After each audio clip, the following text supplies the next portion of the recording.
A year had passed since the joyous celebration of King Kwame and Queen Amarajatu's union. The kingdom of Ewuabue flourished under their leadership, but beneath the surface a shadow loomed, a secret that threatened to unravel everything. Unbeknownst to King Kwame and the villagers, Amarajatu had harbored a web of lies. She was already married to a man called Lasana. Amarajatu had convinced Lasana that she was pregnant. She was never pregnant with Lasana's child, but she had orchestrated a plan with Lasana, a man she had used for her own ambitions. Lasana believed he and Amarajatu were partners in a grand scheme to seize the throne, but Amarajatu's betrayal extended to him as well. Lasana was the younger brother of Kwame's estranged sister, Sewa. Sewa had long resented her father's decision to deny her the throne simply because she was unmarried. Her bitterness led her to conspire with Amarajatu, whom she saw as a means to an end. Together, they planned to dethrone Kwame and place Lasana on the throne with Amarajatu as his queen. Amarajatu, however, had her own agenda. Unknown to Lasana and Sewa, she had truly fallen for Kwame and was carrying his child. Her plot was to eliminate Sewa and Lasana once their usefulness had ended, securing the throne for herself and her child. One night, as Amarajatu met with Lasana in the shadows of the forbidden forest, her true intentions began to unravel. Lasana's suspicions had grown, and he demanded answers. "You've grown too comfortable here, Amarajatu. Have you forgotten our plan?" She hesitated and replied, "I have not forgotten. But plans change, Lasana.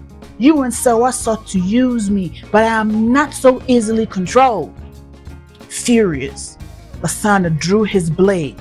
"You dare betray me?" Before he could strike, a figure emerged from the shadows, Kwame himself, having followed Amarajatu after hearing whispers of her secret meetings.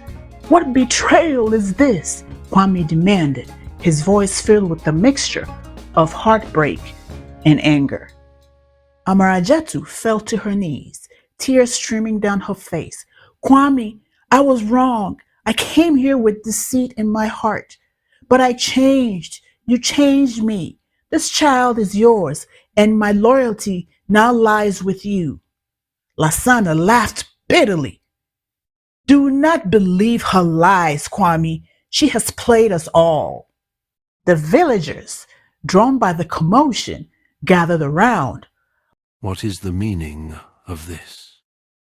Baba Zubiri stepped forward, his voice grave.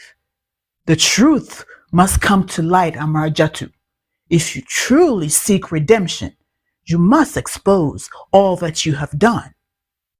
Amarajatu confessed everything: her initial betrayal, her alliance with Sewa and Lasana, and her ultimate decision to protect Kwame and their child. The villagers listened in stunned silence, their faith in their queen shattered. Kwame's voice broke the silence. "Amarajatu, you have wronged us all. I never thought I would love again. After the love of my life, Khadija, vanished without a trace."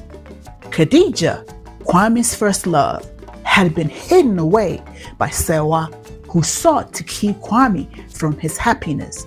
For years, Khadija had been kept in isolation, raising a son she had born in secret.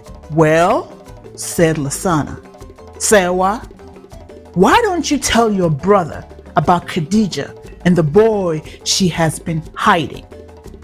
Kwame woke up from the shock and immediately demanded Sewa reveal Khadija's whereabouts. The secret unraveled as Sewa confessed to her betrayal. Kwame and Khadija were reunited at last, their love reignited as Khadija introduced him to their son. Their reunion brought tears of joy to the villagers who witnessed it. Amarajatu, exposed and desperate, was allowed to give birth to Kwame's child, but was banished from the kingdom. She begged for mercy, her cries echoing through the village square. But Kwame's heart was resolute. She was sent away to face the consequences of her actions. Lasana and Sewa were banished from the kingdom. Kwame addressed the kingdom, his voice heavy with regret. "My people, I have wronged you by failing to see the truth. I ask for your forgiveness, and I vow to lead with greater wisdom and humility." The villagers, moved by his sincerity, forgave the king. The kingdom erupted in joyous celebration, the unity of Ewuabue restored. Stay tuned for our next story about the stepmother. Now, was she a good stepmother or a bad stepmother? Stay tuned.